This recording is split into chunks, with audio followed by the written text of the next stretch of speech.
Polis menumpukan operasi sebuah premis perjudian haram di Jalan Wawasan, Pekan Serato apabila bekalan elektrik di premis berkenaan dipotong dalam satu operasi khas, semalam. Ketua Polis Daerah Serato, DSP Mateo Manggi berkata, tindakan tegas itu dilaksanakan menerusi op dadu yang digerakkan oleh Bahagian Siasatan Jenayah Daerah, BSJD, Ibu Pejabat Polis Daerah, IPD, Serato bagi menyekat aktiviti perjudian di daerah berkenaan.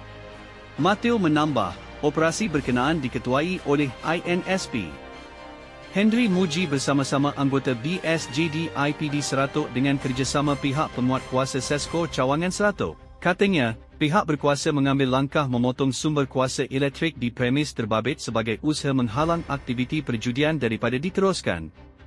Menurut beliau, tindakan berkenaan dibuat mengikut peruntukan Seksyen 21A Akta Rumah Judi Terbuka 1953 yang membenarkan pemotongan bekalan elektrik ke atas premis yang terlibat dalam kegiatan perjudian haram.